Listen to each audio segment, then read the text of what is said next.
Hi John, how are you? Hi, yeah, good, thank you. Welcome to Unfiltered Lives, the other side. Thank you for joining us. Thank you for having me. How are you doing today?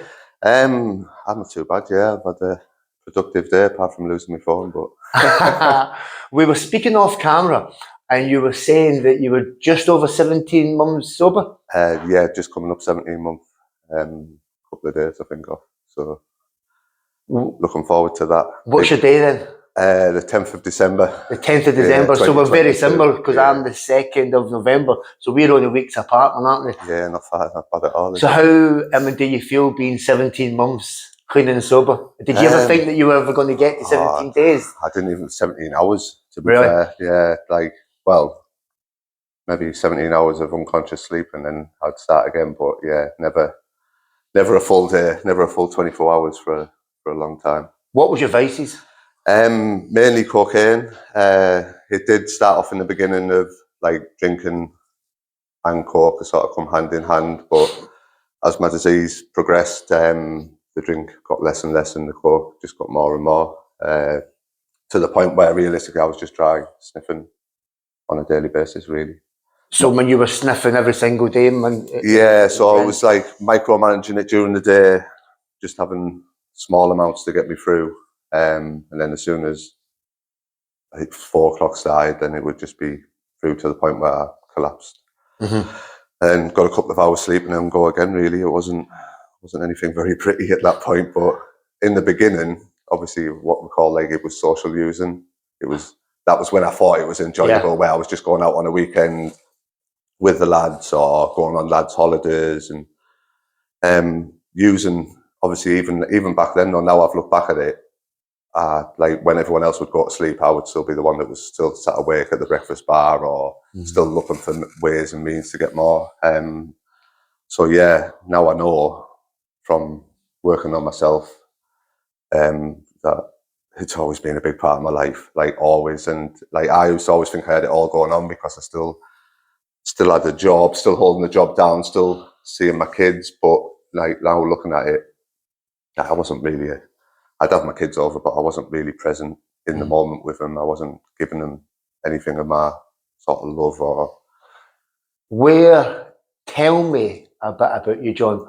Where do you come from? So I was born in I'm from Darlington, like brought up on a council estate, like quite a rough estate, but I had quite a good family. Like my mum and dad did everything they sort of could for us. We never had a lot, but what we did have, they made sure that we had like some clothes on our back and we were well fed and loved and stuff like that. So it wasn't really like a broken family, but I always sort of remember like sitting there feeling different, feeling like I didn't belong.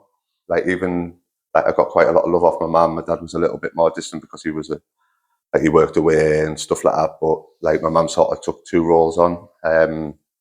But like I used to remember just sitting looking out the window thinking like fantasizing about being a different person or being in a different place, thinking like that thing, oh well, if I had a good life I would do this and I'd do that and things like that. And then becoming quite adept at like pulling these masks on, turning into different people to try and fit in. Like people I didn't really want to be, but I felt like, oh, they look like they're having fun. So then I would try and sort of thingy in with them and stuff like that. And I think when it all really started for me was like the 6 weeks holidays before I went into secondary school. So within that 6 weeks, I'd started like smoking like cigarettes, started drinking in the park, hated it. Like, I remember like spewing up, but then going back the next day and trying again. And then it got to like smoking cannabis, hated that. Like it just used to send me white and spew, but I would still keep trying. I was always looking for that something to put in to make me feel different, or make me feel better within myself. And then sort of went through school, started secondary school, really struggled with my attention, like to focus on things, always sort of daydreaming, looking out the window. Got bullied quite a bit in my first couple of years. And then sort of come to the realisation that I could like stand up for myself, stood up to a couple of bullies and then became this big sort of like, wow, look at him, he's like 14-year-old and he's like pushing like knocking lads out who were like 5 times his age and all that sort of insanity. So then I sort of ran with that for a little bit. I think that was like my next sort of addiction, on the adrenaline, like fight and flight. Chasing that adrenaline. Chasing the adrenaline buzz all the time. So then I sort of got into sort of the wrong crowds of like football, like hooliganism sort of thing, going and like arranged fights, and sort of like thriving off that thing of like getting pain and feeling pain. What age are we now then? Pardon? How old are we now? This was sort of like my late teens, 15, 16-year-olds. Obviously got kicked out of school a few times, put into some sort of like institutes type things, like naughty boy schools, but that never really worked for me. And then they put us into college. So I was going to college a couple of times a week, and I found bricklaying, and I really started enjoying it. And the tutor was really sort of on our level, so he's like someone you really looked up to. And then he got me a placement, and I started going out for like on the sites working. And that's when I met some older lads who worked there, and that's when I got introduced to cocaine. And that was just like, I remember taking that first line, and it just felt like I'd landed. Like, honestly, I remember that. I remember looking and thinking, this is what I've been waiting for. And because it gave me more confidence, gave me confidence with women, I could drink more because I could just put more coke in to subsidise the drink. And then I was just sort of up and running from there. I still went to work, and it just was a weekend thing. I wasn't on mega money, but I still lived at home with my mum and my dad.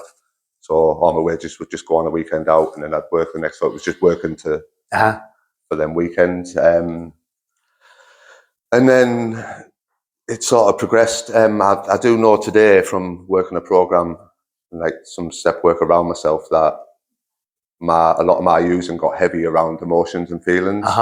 So if I was like ever in sort of like a relationship breakdown, I would go into self-sabotage. If I thought that the relationship wasn't going somewhere, rather than work on that relationship, I would just go into self-sabotage and destroy it from the inside out, use more heavily, go missing for days, all that sort of insane. But then like come back around, then I'd be all right for a little few periods, like a couple of weeks or a few months, and then something else would happen, and I'd go back into that cycle. And then I decided, I think we'd come to a recession in about 2008, and I decided I'd go and give the army a try, because like bricklaying wasn't really going far. And I went in there, and I did quite well in there for a while. But what I couldn't realise now is like drink was quite acceptable in the army. So I just substitute taking cocaine for drinking. So I would just be hitting it. Obviously, like you could go into the naffies and the mess halls and just drink. So I was just drinking. And then I got some leave from the army, and I come home, and I picked up within about a couple of hours of getting back into my hometown. Couple of off the train, probably an hour, dropping my bags at my mum's, and then straight back into. How old are you then? So I was sort of late 21, 22. 21, 22, still very impressionable. Yeah, so, and the insane thing is that I knew when I was going to go back, I was going to get drug tested. But it didn't stop me. That wasn't enough to go. Like, so I sort of partied all that weekend. Someone told me that if you drink a nation of cranberry juice, it fudges the test. So on the train back down, I drank about 20 litres of cranberry juice, made myself sick. It was horrendous, horrible. Went back and done the drug test, and obviously failed. So that was the end of that. But they sort of kept us in for a while. So I was sort of doing like light duties and a bit like what they call like the glass house type thing. So it's a bit like a prison within the army. And at one point I thought I was going to get kept on, but I think they just made like an example out of me to others, and just got rid. And then I remember coming back home, and I think I was only at home about 2 days, and it just felt like I picked up where I'd left off. Straight back into the old group of friends, straight back into that sort of insane thinking. How did you feel leaving the army? I mean, did you feel like a failure? I felt sort did you feel very, very deflated, and just like I couldn't even do that right. You know, like I was good at it. I could have been good at it, and I couldn't even successfully stop using long enough, or for a good amount of time to do something like what I really, really wanted to do. So even then, you're not thinking the consequences. You knew you were going to get my drug tested, but you still weren't thinking the consequences. You're still going to go ahead with the action. But and that little voice was still in my head going, "It'll all be all right. You'll get away with it." like thinking, I think like that lying to yourself, like I convinced myself that I wasn't doing anything wrong. Yeah. So yeah, basically back home, back to my old life, went back on the site to work and just basically picked up from where I left off. And I think it got quite a bit heavier after that for a while. Obviously with the shame and guilt around getting kicked out of the army. And then I met a lass who I've got my daughter to now, well, like my oldest daughter. But that was never going to be a healthy relationship because we met in the session house. So that was never going to end well. But like I stayed with her for like 5 years. Obviously, we both used on a weekend when we didn't have the kids. But then my sort of using sort of started creeping into Monday, and then it'd be a Wednesday, and then the lying started coming in where I was saying that I wasn't having anything, but I was. Yeah. And then I think it just got too much for her. And I think I remember her coming in from work one day, and she said it was like she sort of gave us the ultimatum, like, look, it's either the drugs or it's me and the kids. And I think honestly, I must have thought about it for about 10 milliseconds, and I just went upstairs and packed my bag and left. Like for me, that even my kids weren't enough to make me stop using. And then I was back at my mum and dad's, 30-year-old, on a bunk bed in a spare room, using every day, crying, all that sort of like. And that was sort of first experience where I was using against my will. Like I didn't want to use, but I was using. What did that feel like? You're in your mum's now. You're in the bunk bed. You're using against your will. You're obviously, your mind's going, I don't want to do this, but you don't know when I'll do it.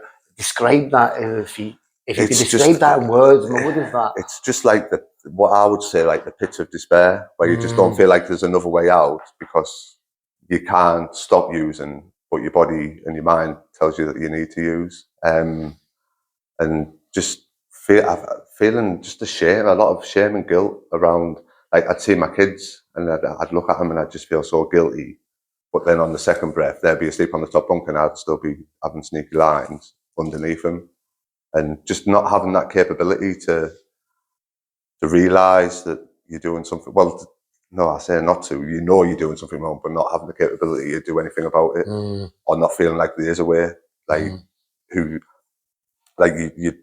All I used to ever get off like my parents is like, well, why are you doing it? Why don't you just stop? Why are you doing this to yourself? Why you look at your kids? Can you not just stop for them? And it was always like, I couldn't stop for myself. I couldn't stop for my kids. I couldn't stop for anyone. And then I thought, like, I'll get out of my parents' house. I'll get my own house. This will sort of fix me. I'll be a new start in a new house. I can focus on me, and I can have the kids over without my mum and dad looking over on me and stuff like that. And that was just an abomination, like a proper abomination. I was on my own. There was no one there to hide it from, so I was just doing it willy-nilly and carte blanche. Yeah.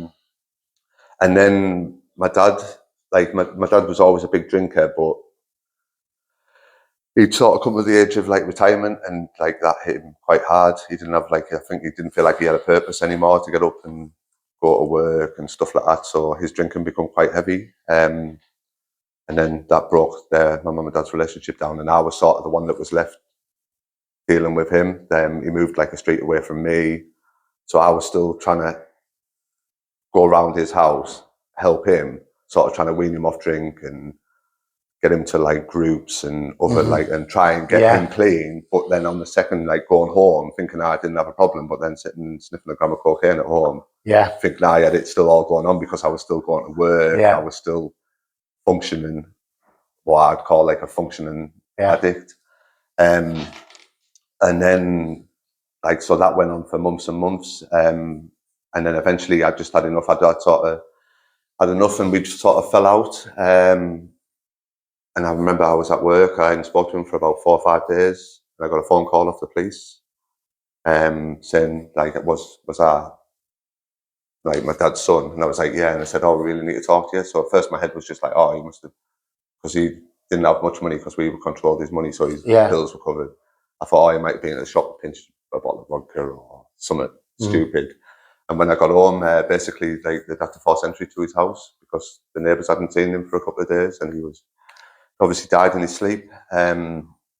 So that, like, my head sort of fell off, but then I had to go around and identify him because I didn't want my mum or my sister to do it. And it was under quite bad circumstances. He'd been locked in the room with a dog for a few days, so there wasn't a great deal left. So that just absolutely blew my mind. Obviously, going off the back of that, I locked myself away for about 3 weeks. Didn't speak to anyone. Used every day, every minute of the day. And then finally, my mum had to kick my door in because I hadn't spoke to anyone for that long. She thought I'd done something, and I was just like in a mess on the floor, thingy. And then we went down into a lockdown a month later.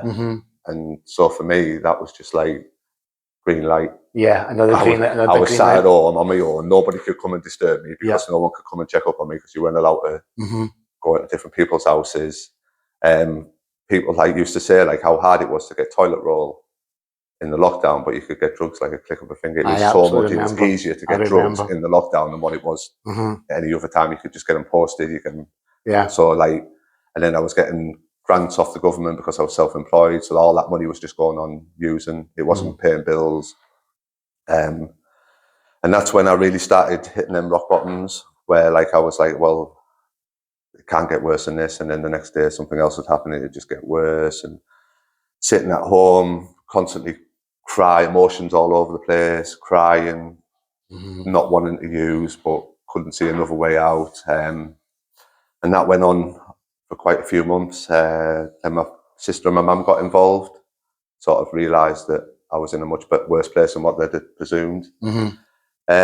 So they took control of like my money, things like that. So they were like basically making sure that my bills were paid, I had a roof over my head, and then giving us like a little bit because they knew that I couldn't just stop, so they were giving us a little bit, and then it was like trying to go to some groups to sort of satisfy them. So to get back in the good books, I'd be like, oh well, I'll go and do this, I'll go and try this, but realistically, never really wanting to.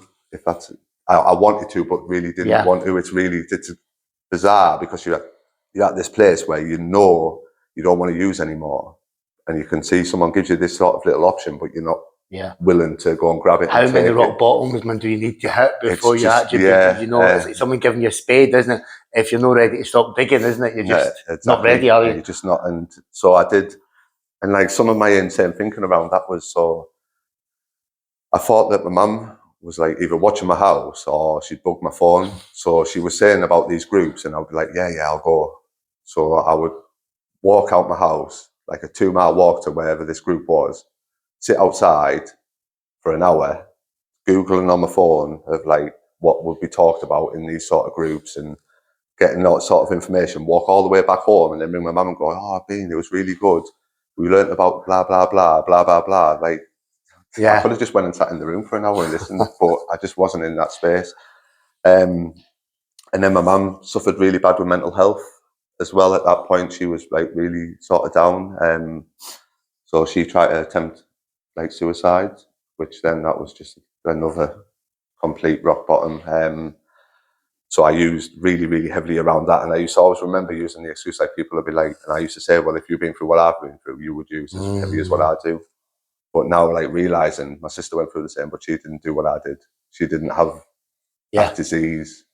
Sitting on that little sort of man, sitting on the shoulder, going, well, just do it. It's all right. You can think about the consequences tomorrow. Just have it today, and then you'll be all right tomorrow, and you'll be able to stop tomorrow. That was another big one.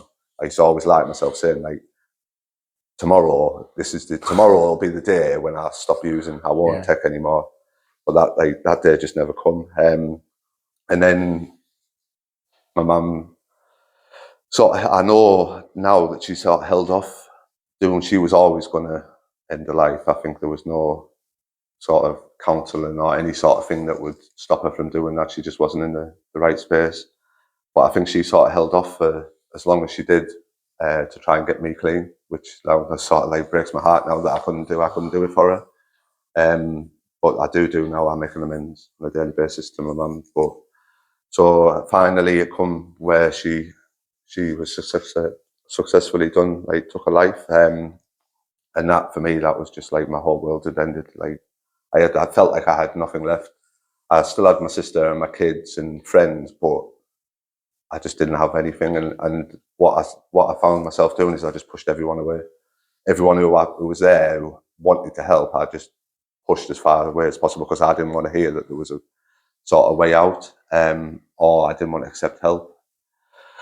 And then it was just 5 months of basically I locked myself in the house. I didn't really come out. I went to work a couple of days a week to get a little bit of money. Ran up a lot of debt on just using. And I just remember sitting at home and I'd see things on TV and I'd just think like, you know, like you'd see people happy and smiling and I just thought, how do they manage it? How do they go about their day and have a smile on their face? What could you possibly have to smile about? Like, and then for me, like after that 5 months of just non-stop, you like psychosis and what they say, like animal instincts. I wasn't washing anymore. I couldn't go out for a haircut. So I was trying to shave my own hair. Just no personal hygiene, just nothing, just literally existing to use really. My day consisted of a couple of hours sleep and then use, and that was just stuck on that hamster wheel of just going round and round and round.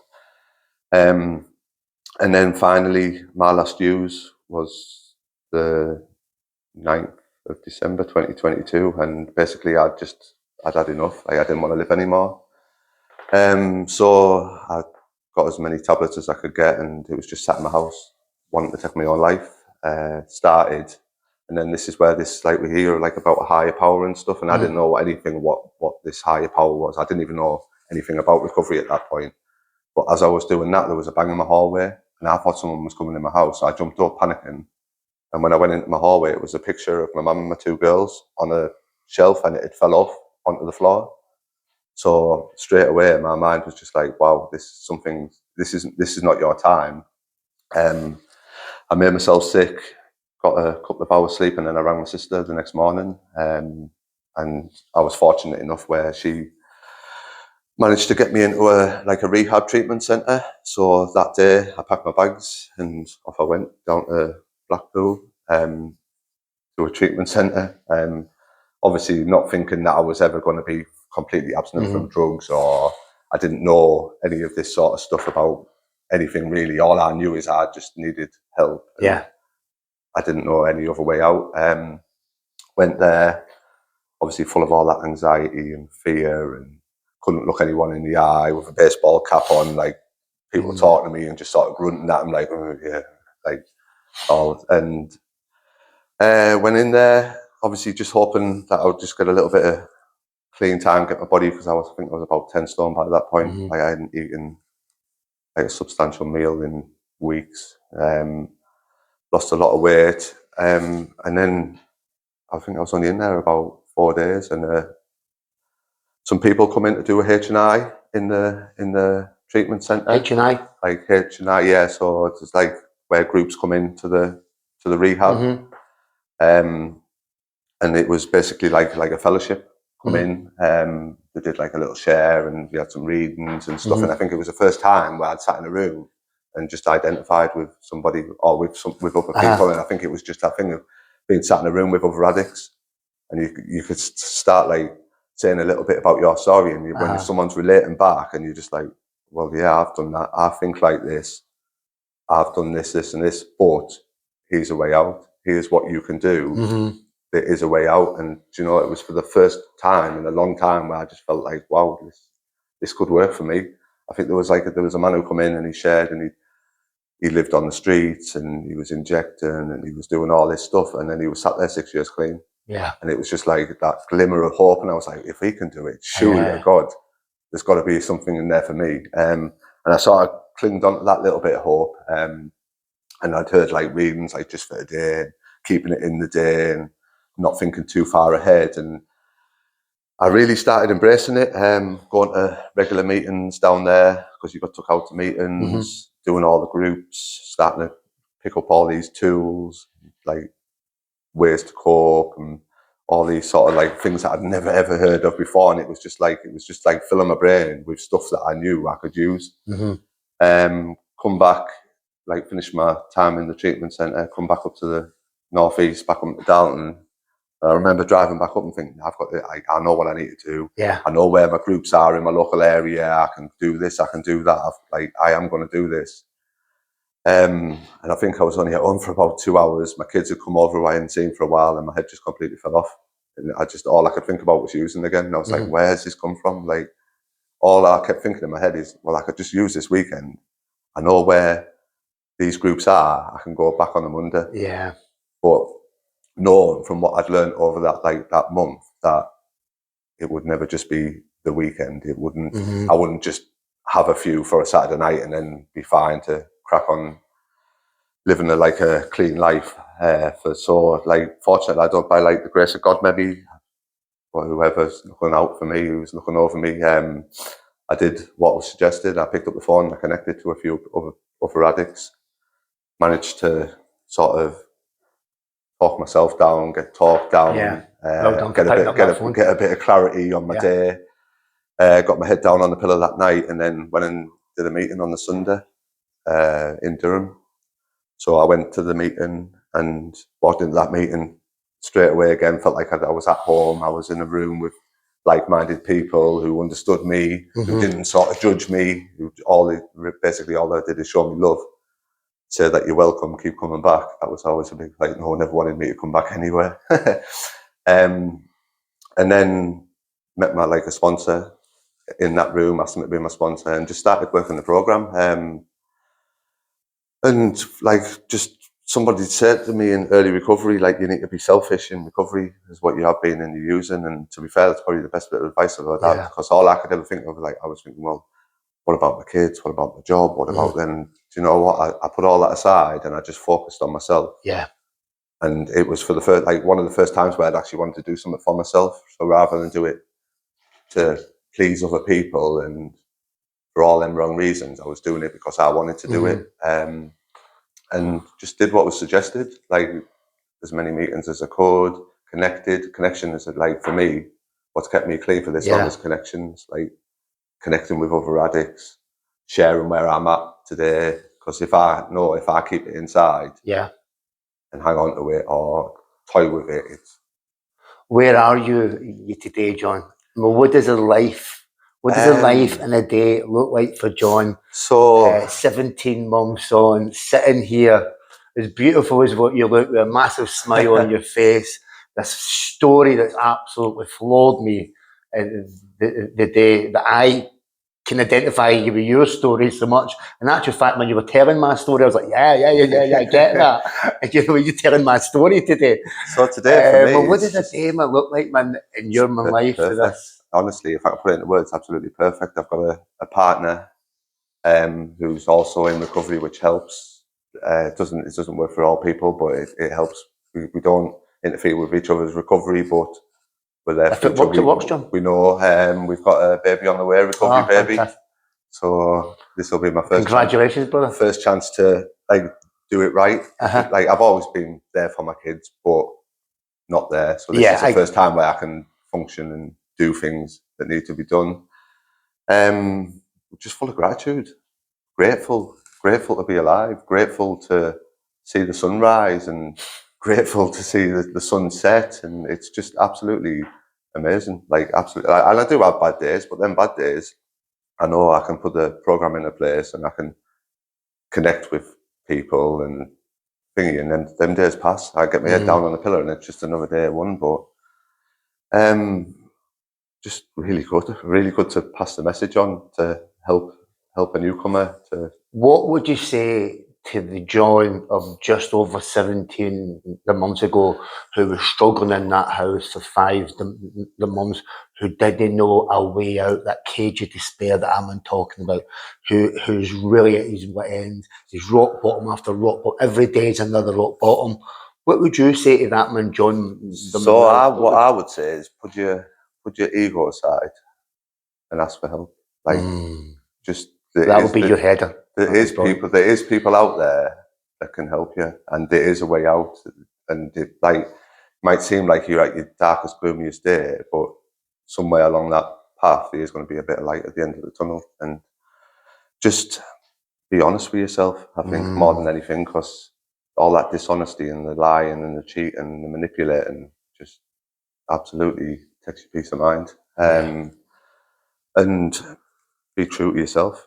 Because I think in a way, when you're in active addiction, you just lose yourself. You don't know who you are. It's scary, especially when you first put down and you've got all these emotions and feelings coming back, but just use them to your advantage. And just, you said the biggest one is just ask.